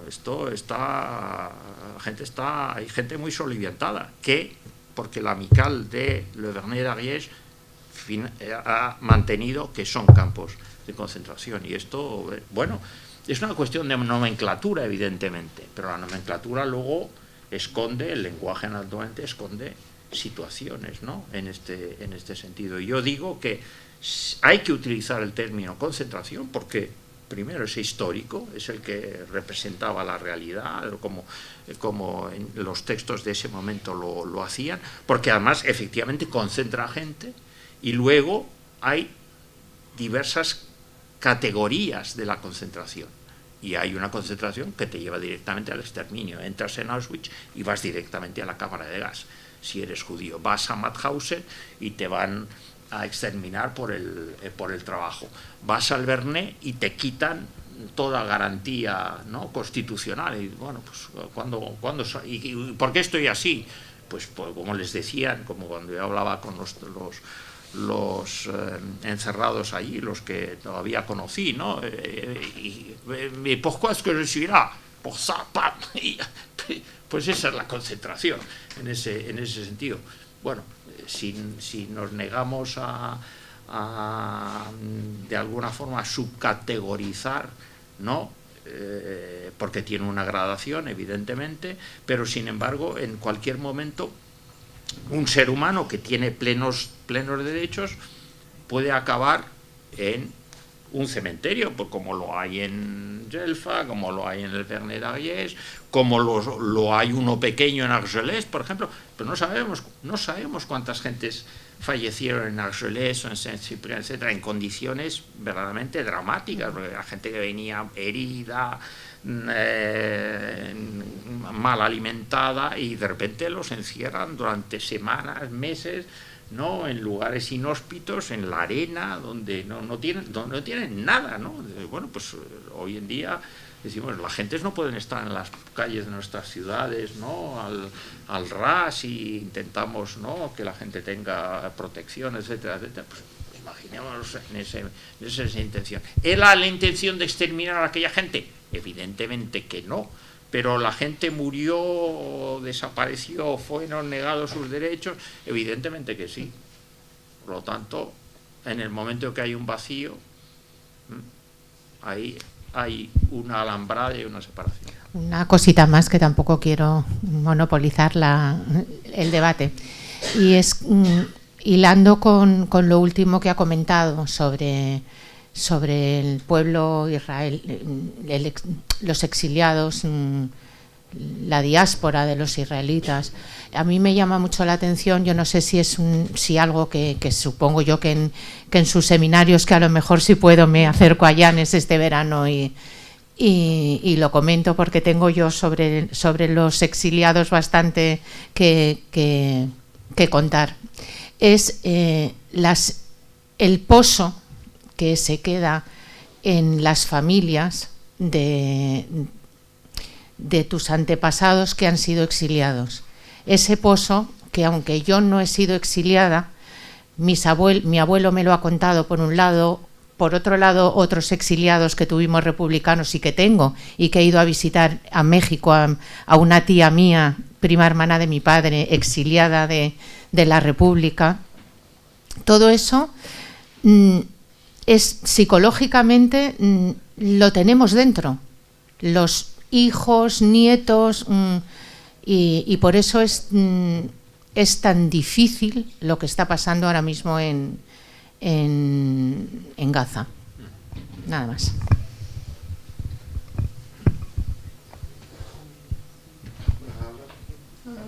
A preguntar si alguien quería hablar. Una pregunta. Has comentado al principio un cambio de legislación en el año 22, en 1922, en los Estados Unidos, por el cual a los países del sur se les prohíbe la inmigración. Sí, bueno, es que se separa la inmigración, las puertas abiertas, ¿no? Y se produce un sistema de cuotas, ¿no? Y por lo tanto la inmigración ya no es libre, ¿no? En ese sentido, ¿no? Esas imágenes que tenemos de Ellis Island, ¿no?, donde llegan los emigrantes europeos, etc., entre ellos los españoles, ¿no? Y entonces se establece una cuota que varía, ¿no? Hay gentes que dicen 230, 270 al año, ¿no? Mientras que de Irlanda o de cualquier país del norte, pues no, pero también se hace cuota. También no tengo las cifras exactas, son mayores que para los españoles, pero ya, ¿no?, se frena la emigración en un primer momento, y eso también es una de las consecuencias trágicas, precisamente para la diáspora judía, ¿no? Porque en el año 38 hay una conferencia, la famosa conferencia de Evian, ¿no?, en donde diversos países democráticos se reúnen y dicen, bueno, a ver, estas gentes que están saliendo, que están intentando salir, porque además están saliendo. Es curioso, ¿no?, cuando empiezas a trabajar estos temas de la Alemania nazi. Entre 1933 y 1942 llegan al Yishuv, ¿no?, más de 75.000 judíos, ¿no?, a través de un proyecto de ayuda económica que los nazis aceptan al principio, porque rompe de alguna forma el embargo comercial que tienen, ¿no? Y por lo tanto un muy intricado proceso de intercambio de divisas, ¿no? Muchos judíos consiguen llegar a Palestina con ese hasta casi la mitad de la guerra, ¿no? Cuando están ya a punto de iniciar ya la solución final en plan masivo, ¿no?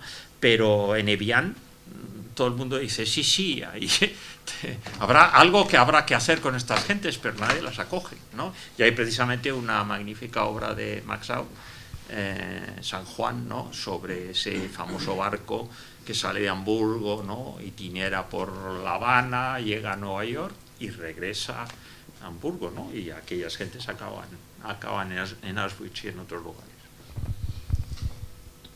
Y esto nos lo tenemos que pensar porque, como sabemos, acabamos la Unión Europea, ¿no? de aprobar una nueva ley, ¿no? Esto interesante, ¿no? Gracias por la charla.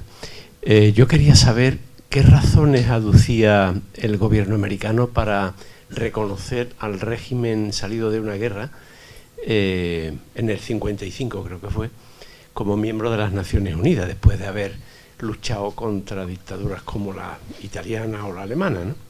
¿Qué razones? Pues aquello que dijo Clinton, it's the economy stupid, ¿no? Es decir, la economía, ¿no? Que siempre fundamentalmente es la que mueve, ¿no? la política exterior en ese sentido, pero porque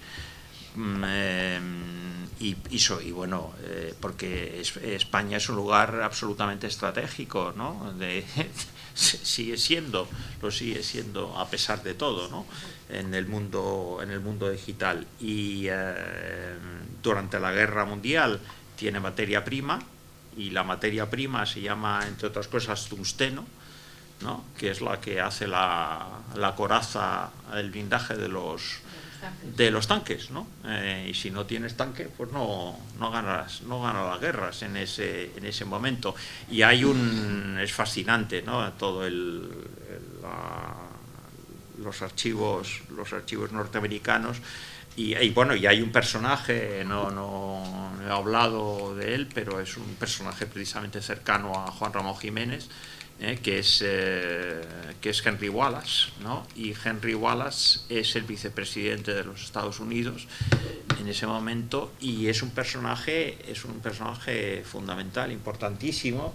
Es un hombre de izquierdas, vamos a decir. Chomsky, me acuerdo que hablaba, dijo, bueno, social democrat, ¿no? O sea, no, esto no es suficientemente rojo para el Noam, pero esto es un hombre importante porque Roosevelt lo nombra, ¿no? como gestor de estos grupos de interés económico que van a regimentar, ¿no? el esfuerzo de la guerra mundial. Y la dictadura está vendiéndole, y Portugal está vendiendo materia prima a Alemania, tungsteno, entre otras cosas, ¿no?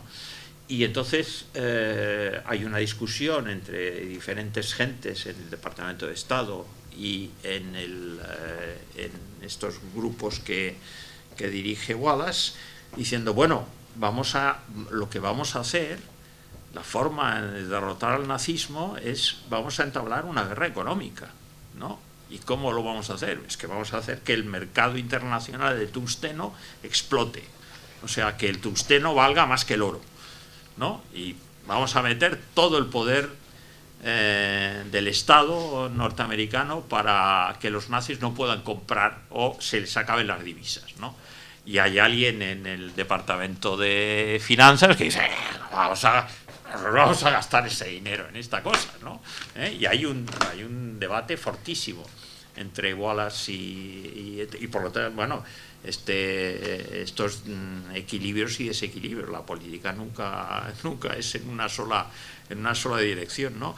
Y Wallace luego es un personaje fundamental porque va a hacer un viaje a América Latina y va a sedimentar el que muchas de las repúblicas americanas que no han declarado todavía, ¿no?, su alianza a los aliados, no le vayan a vender a los nazis, ¿no?, en un momento donde los nazis todavía pueden ganar la guerra, ¿no? ¿Y por qué triunfa Wallace, entre otras cosas? Porque habla muy bien español, ¿no? Habla muy bien español, es vecino de Juan Ramón.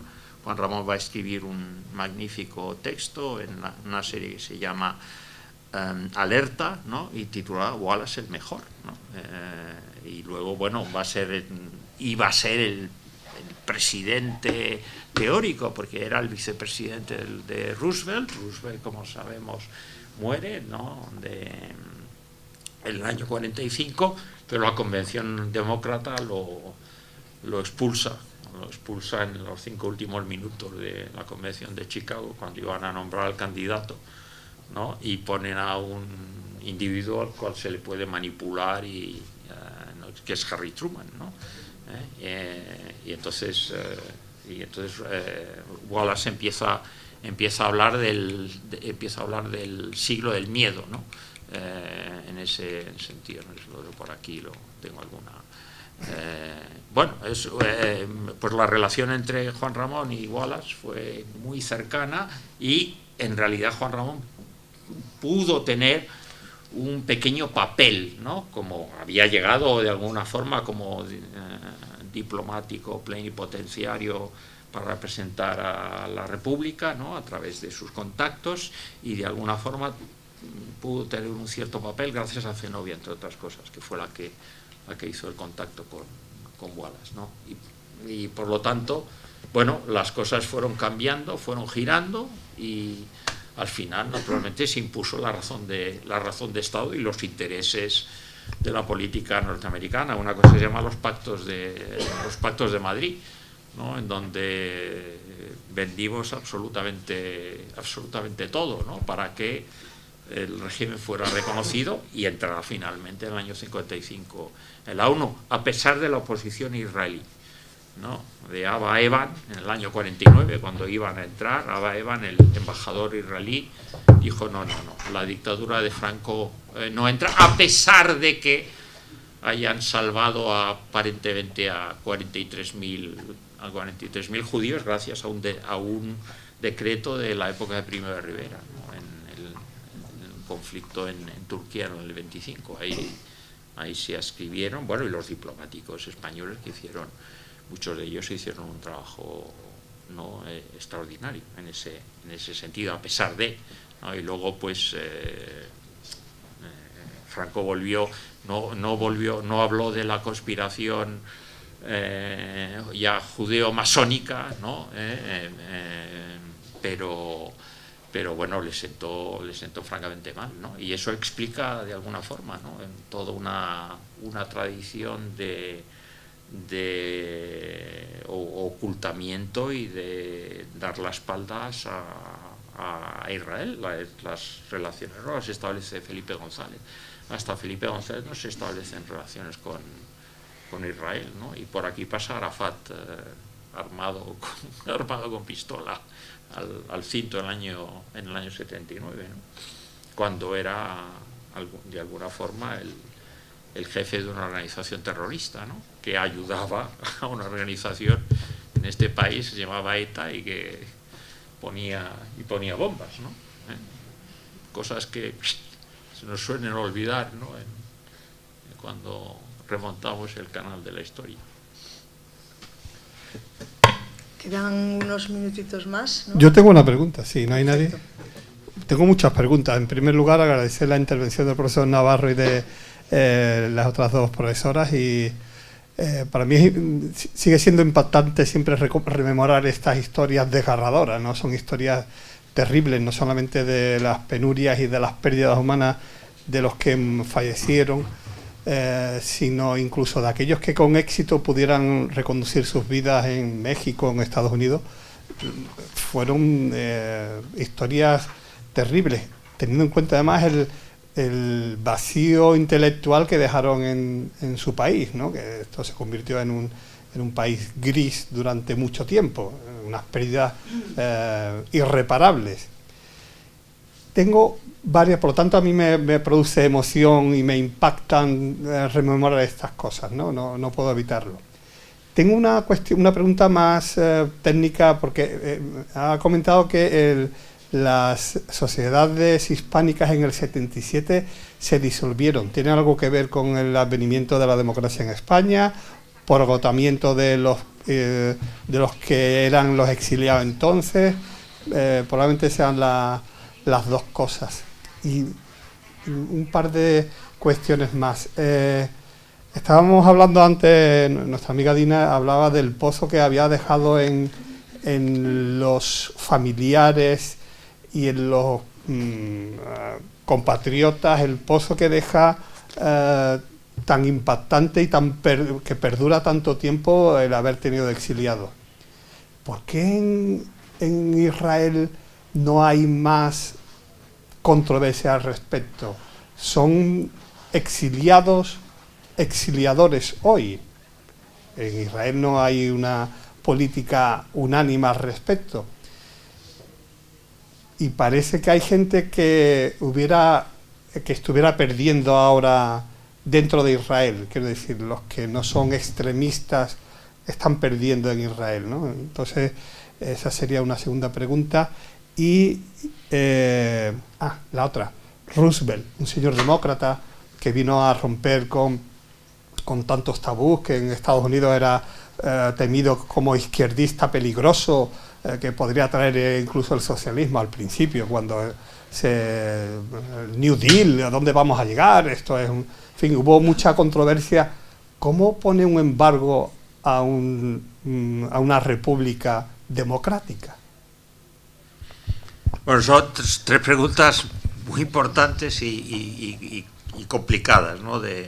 En el poco tiempo lo intento. El 77, bueno, se va a producir un cambio y evidentemente estas sociedades ya, la militancia después de tantos años no va disminuyendo en ese sentido. Por lo tanto, de alguna forma su quehacer, vamos a decir, ha terminado. Hay esperanzas de que aquí va a ocurrir algo diferente. Desde el punto de vista de la diversidad, porque claro, de nuevo, y no soy un especialista, sí me ha interesado el problema, algo lo conozco y lo he trabajado.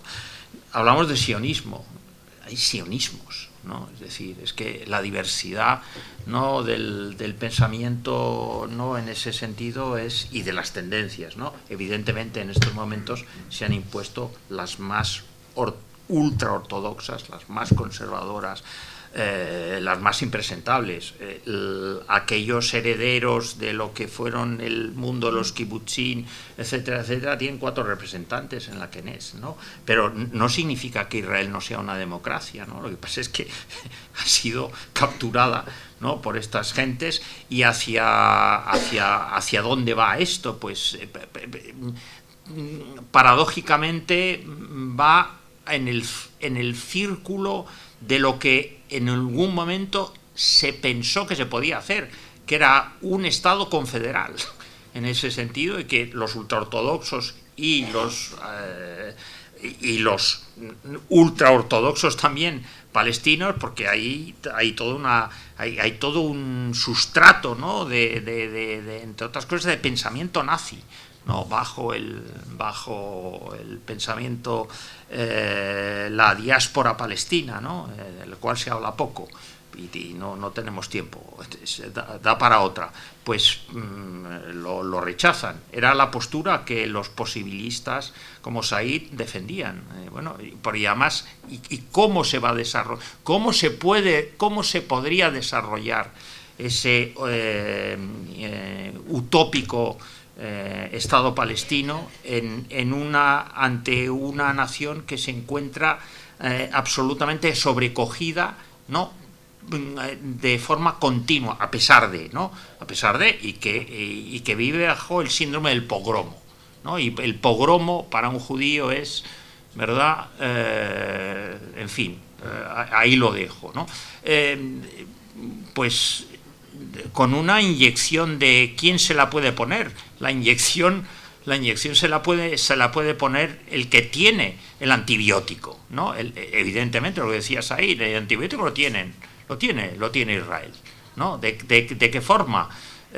Bueno, evidentemente tiene primero que ponerse la vacuna, ¿no? Interna, ¿no? En ese caso. Y la tercera, bien, el embargo de armas que la administración norteamericana impuso a los combatientes de la primera guerra árabo-israelí, ¿vale? Quien rompió ese embargo no fueron los Estados Unidos, fue Checoslovaquia a través de Stalin, cosas que se nos olvidan. Fue el único momento en donde los 5 de las Naciones Unidas, los del veto, estuvieron de acuerdo en que ahí tenía que haber un Estado soberano que se llamaba Israel. Pero sin embargo, la administración norteamericana, su política era: no vamos a intervenir aquí, que cada palo aguante su vela, en ese sentido. Pero en el caso español, claramente lo que había el temor de lo que había ocurrido, evidentemente, las noticias que habían llegado a Estados Unidos, en particular a través del Reino Unido, la imagen revolucionaria, ¿no? Y el hecho de que Roosevelt tenía una elección y tenía una minoría católica que era pro-franquista y por lo tanto no se daba de sí. Y luego hay una buena memoria, la del embajador norteamericano George Bowers, ¿no? Esto, que era un hombre relativamente, también un hombre progresista, ¿no? Y en donde él va reconstruyendo, evidentemente, como se produce en este tipo de texto, ¿no? Su imagen, pero su imagen no es nada crítica hacia lo que está intentando hacer los republicanos centristas, en particular, ¿no? el grupo de Azaña. Y cuando llega, tiene una entrevista con Roosevelt, ¿no? Y le dice, bueno, claro, a toro pasado, ¿no? Ha llegado a la guerra mundial. Bueno, quizá nos hemos equivocado, no, pero ya ya está todo el pescado vendido. Como siempre me han dicho a mí en las gentes que han negociado modernamente en donde hay embajadas estadounidenses, hablan primero, que es lo que decía Fondona, ¿no? Y Onís. Parece que hay otra pregunta por allí. Sí, en primer lugar quiero agradecer a los componentes de la mesa la generosidad para compartir vuestro conocimiento y los resultados de vuestras investigaciones. Y a usted, profesor, tengo interés en conocer qué le motivó a dedicarse a esta investigación, el exilio, si tiene alguna relación personal que nos pueda decir, y en el origen, el principio, las dificultades que intuyo que debió tener para poder dedicarse a esto, por lo menos en nuestro territorio, empezó ya fuera, ¿no? Gracias. Bueno, esto es una pregunta que me abochorna un poco, que quizá debiera preguntarles a Rachel y a Mariluz, qué es lo que los motivó. Espero que además no fuera solamente yo, en ese sentido, ¿no? En ese sentido. Pero creo que sí tuve la enorme fortuna porque evidentemente la lotería del nacimiento te da esas oportunidades de estar en un cenáculo de intelectuales como era mi padre, que era un perdedor, emboscado en ese sentido, protegido, que nunca habló de estas cosas, naturalmente, pero que descubrí muchísimos años después, y hay un capítulo en ese primer volumen que dediqué de aquel simposio, que había tenido una relación importantísima, familiar, porque mi abuelo coordinaba una academia de jurisprudencia que estaba conectada con la Facultad de Derecho de la llamada Universidad Central de aquella época, y uno de sus profesores era nada más y nada menos que Luis Jiménez de Asúa, el ponente de la Constitución republicana, ¿no? Mi padre iba a ver a Jiménez de Asúa de forma continua, ¿no? Cuando hasta su fallecimiento en Argentina. De esto jamás me habló hasta que yo vine a decírselo muchísimos años después, o que había pedido por activa y por pasiva marcharse a México, ¿no? Esto no me contaron otros exiliados, pero etcétera, etcétera. Sin embargo, sí tuve la enorme fortuna de ser alumno del Liceo Francés de Madrid, y allí pues empecé a leer en la biblioteca del Instituto Francés libros que estaban prohibidos en este país, y cuento una anécdota de algo que a mí me sobrecogió, y perdonen el personalismo de esto, pero yo estaba un día en un aula del Liceo Francés, era el 19 de abril de 1963, y de la calle salió un grito ronco pidiendo amnistía, una palabra que para mí era absolutamente desconocida, ¿no?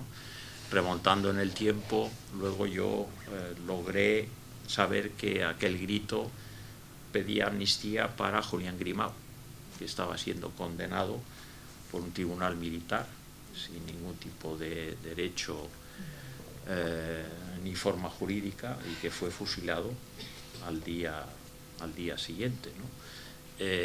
Aquello se quedó grabado en mi psiquis, pero es que es curioso, ¿no? Como estos mitos, poemas de la historia, este eterno retorno de la historia, ese edificio donde yo estaba, en ese aula que estaba en Marqués de la Ensenada 8, hoy en día es la sede del Consejo del Poder Judicial, que como saben no se renueva y tal, etcétera, etcétera, ¿no?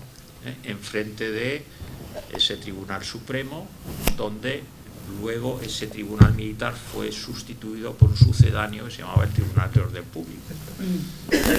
Y todos los martes yo me encontraba con una serie de vehículos que impedían el acceso a las puertas del liceo, porque eran los juicios del Tribunal de Orden Público.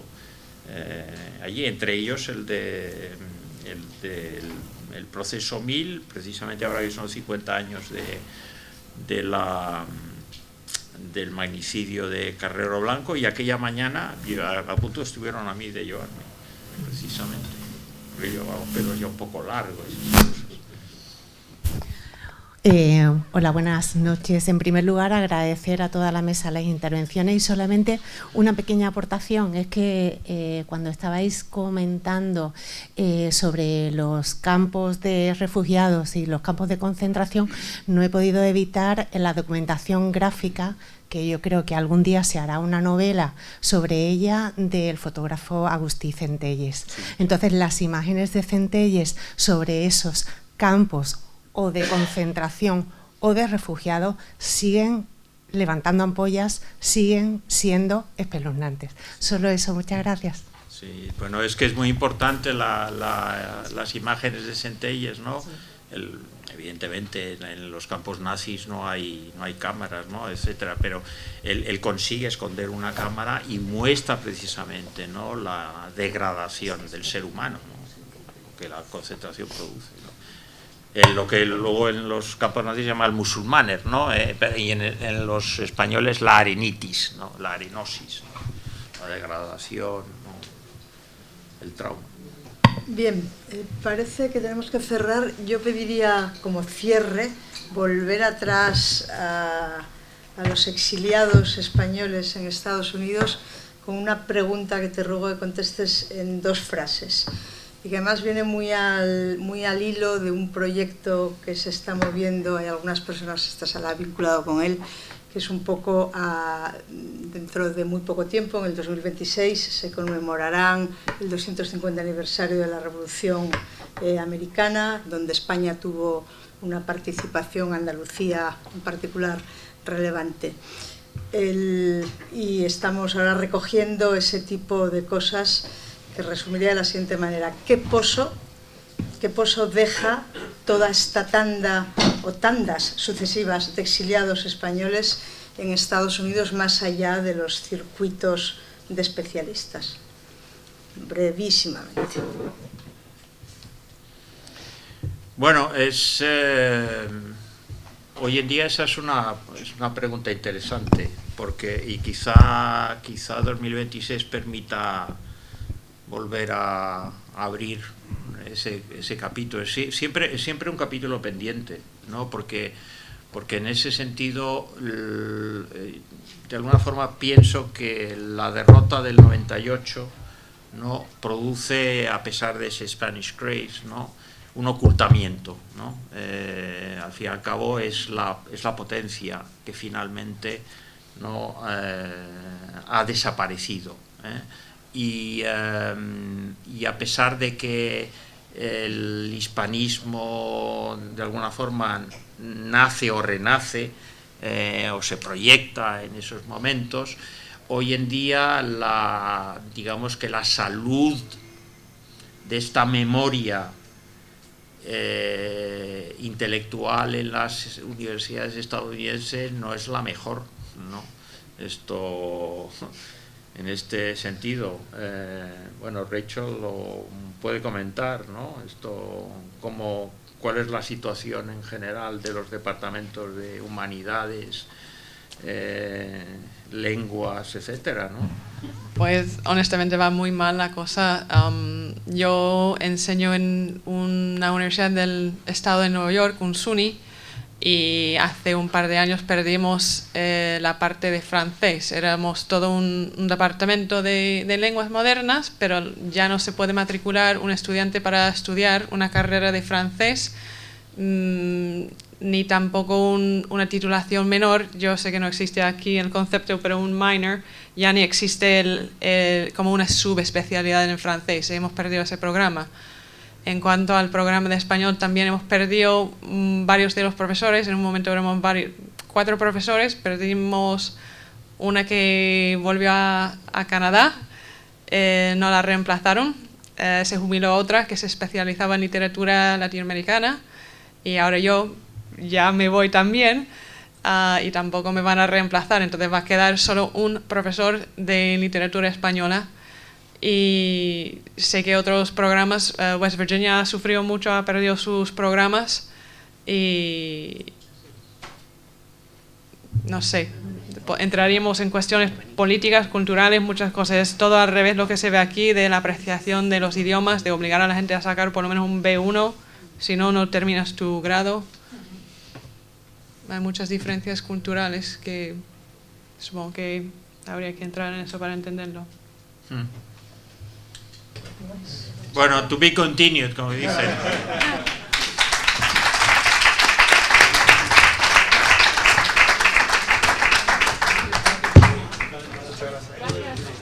Bueno, y parece que hay libros en una librería. Si alguien no ha quedado suficientemente cansado.